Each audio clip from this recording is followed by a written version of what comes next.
Hey everyone, Dave Plisky here. And Father John Gribowich, good to be with you. We're dropping in on an off week in our bonus episode run to give you a little taste of what's coming in season 2. But before we get to that, John, I want to back up for a second. Please. The whole reason we started this podcast was to help people lead a more integrated life. And when we say integrated, what we really mean is not separating your spirituality from the rest of who you are, not putting God in one drawer and work in another drawer and your relationships in a third. One life, one person, all of it held together. Right.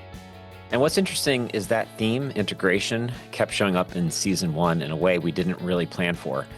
If you listen through all 11 episodes, you know the word that kept coming up over and over again was listening. Every guest, in their own way, kept circling back to it. Listening is sacred. Listening means giving someone your full attention. And attention taken to its highest degree, as Simone Weil put it, is prayer. And I don't think it's a fluke that this is what we kept on hearing. Here's a thought that's been sitting with me. In every age, the Spirit seems to inspire a response that matches the biggest problem the church is facing. In the early church, Christians were being persecuted, and the radical response was martyrdom. Later, Christianity got cozy with the state, and the radical response became monasticism. People literally walked out into the desert because the church had gotten too comfortable. Today, Christians in the West aren't really being persecuted, and we're not exactly comfy with the state either. The whole arrangement is gone.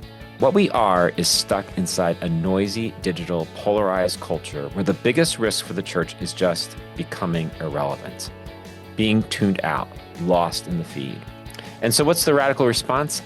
I think it's listening, and not just listening without an agenda. Not waiting for our turn to talk, not listening so we can convert somebody. Listening because the person in front of us is a person and God is already at work in them before we ever showed up. So the question John and I keep asking ourselves, and the question season 2 is built around is this: how do we become bridge builders with no agenda? How do we recognize the way God is already moving in the person right in front of us? How are we encountering the cosmic Christ? And this isn't just something the two of us cooked up in a studio. This has been a movement in the church for about 100 years now. Right.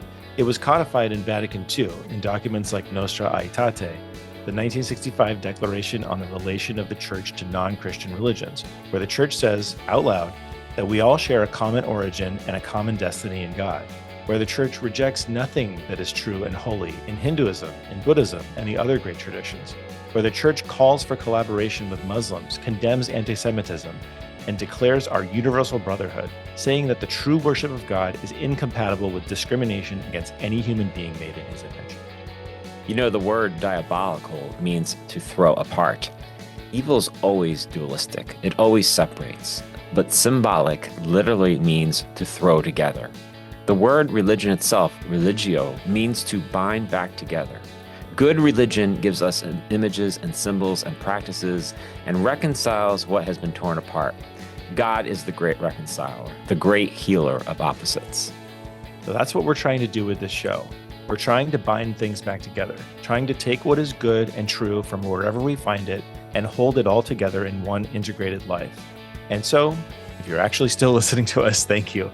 John and I thought the best way to carry this message of sacred listening forward in the spirit of Vatican II was to actually do it, to sit down and listen to voices from other traditions, our Christians, brothers and sisters from other communions, and many voices from other faith traditions entirely.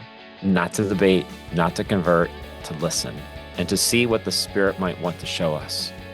That's what we have in store for you for season 2. So here's the plan. We've already dropped 10 bonus episodes. Those are the full-length conversations with our season 1 guests, and they're so good. We've got a couple more of those coming every other week. And then on June 1st, we return to our weekly release schedule, and that is the kickoff of season 2. New episodes every Monday morning. Stay tuned. We can't wait to share this with you. Peace and every good.